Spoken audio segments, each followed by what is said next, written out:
meio desse período 17 facadas. Eu tive que largar tudo que eu tinha construído naquele lugar.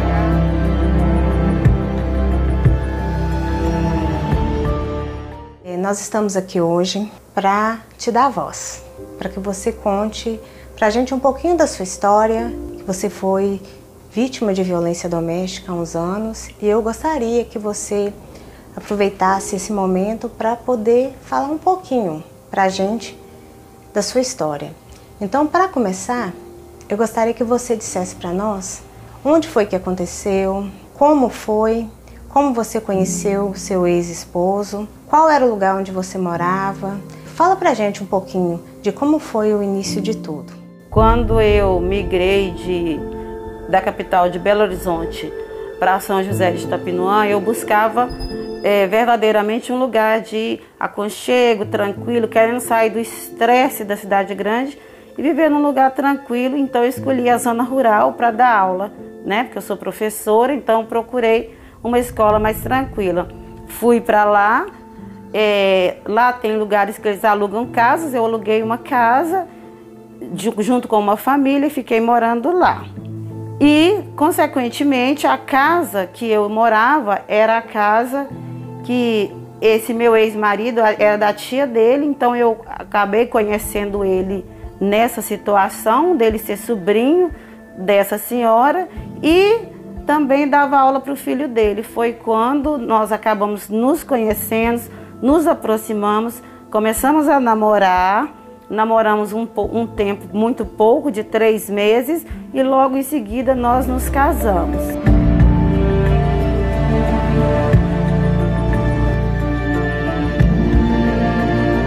Quando foi que começaram as violências? Quando foi que você sentiu que essas violências estavam acontecendo, estavam piorando? Quando foi que você percebeu isto? A partir do momento que nós nos casamos, e eu penso que talvez eu lá na minha carência afetiva, eu acreditava que ser ciumento era um sinal de que ele me amava. Então, quanto mais ciúme ele tinha, mais feliz eu ficava, porque eu acreditava que, nossa, esse homem me ama, então ele tem muito ciúme de mim.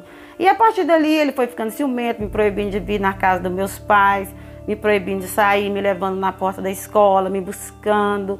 Sempre foi assim, sempre muito possessivo, sempre com muita... se eu vestia uma blusa que tinha um pouco de decote, no outro dia eu não achava mais porque ele tinha queimado aquela blusa.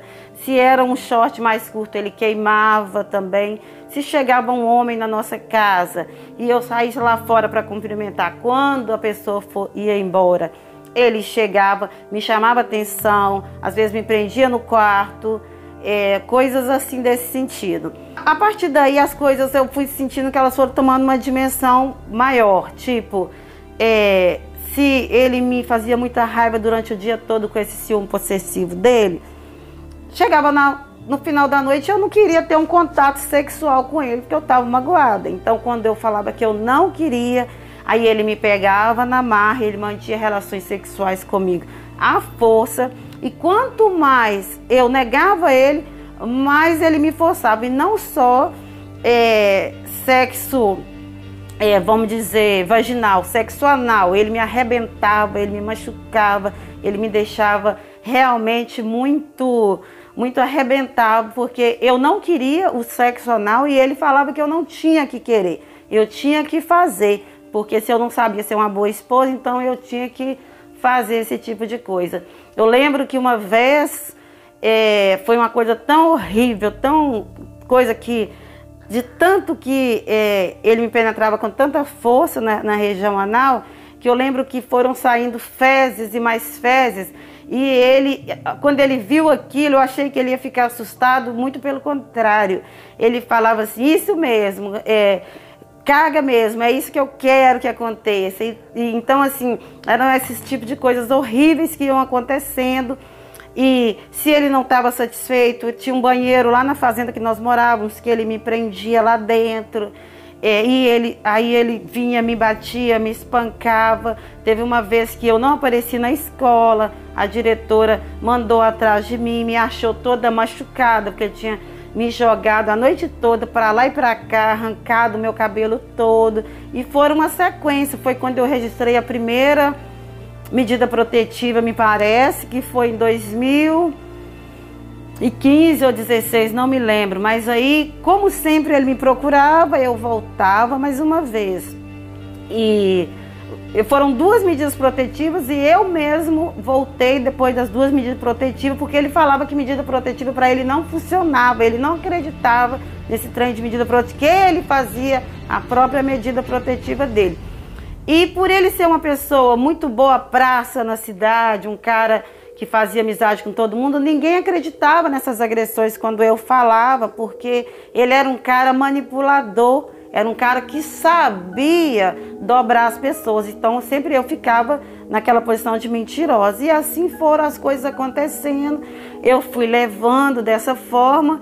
E chegou um tempo em que eu, não aguentando mais apanhar, minha mãe não sabia, as pessoas não sabiam, eu decidi que era hora de parar com aquilo. Então, quando eu falei para ele, no dia 11 de novembro, um domingo, na parte da tarde, eu virei para ele e falei: olha, você se prepara, se você não aguenta viver sem mim, você se prepara, porque no dia 30 de novembro, ao final do contrato da prefeitura, neste lugar, eu estou indo embora.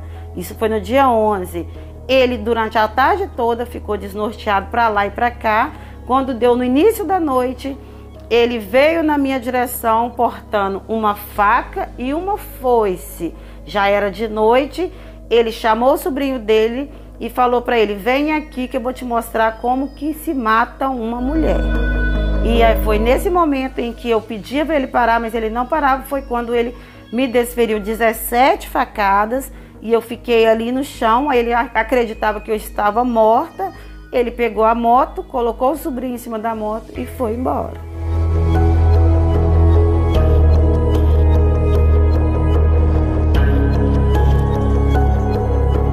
Depois desse fato, depois dessa agressão sofrida, como que foi a sua vida a partir daquele momento? Você poderia nos contar um pouquinho como que foi depois da violência? O que você fez? A partir ali do momento das 17 facadas, quando ele evadiu junto com o sobrinho, eu me arrastei até uns 300 metros, acredito eu, mais ou menos. Me esvaía em sangue, eu perdia muito sangue mesmo. E consegui me rastejar até uma casa de um vizinho, onde eu fui socorrida. Vim para a emergência do hospital municipal, onde ali eles salvaram minha vida. Creio eu que minha vida foi salva. Primeiro pelos homens, depois por Deus, eu creio.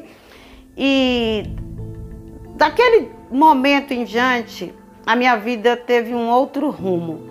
Eu tive que largar tudo que eu tinha construído naquele lugar, a escola que eu amava, os alunos que eu amava, as pessoas que eu amava, pessoas que eu criei vínculos. Eu não pude mais conviver com aquelas pessoas, eu não pude sequer voltar lá para pegar minhas coisas pessoais, porque eu me sentia ameaçada de uma forma geral, eu me sentia vitimizada de uma forma geral. A partir daquele momento eu tive que ressignificar minha vida dentro de Governador Valadares. Sem querer, eu tive que forçar uma situação de viver neste lugar e começar tudo de novo, largar um emprego, largar uma casa e começar uma outra vida, uma nova história. E tive que fazer terapia 2 anos, tive que fazer acompanhamento médico 2 anos, tive que lidar com essas marcas, né? Essas marcas que eu carrego tanto no meu corpo quanto na minha alma. Eu tive que aprender a lidar com isso tudo e tive que trabalhar isso dentro de mim. E hoje eu não me vejo mais como uma vítima. Fui vítima sim.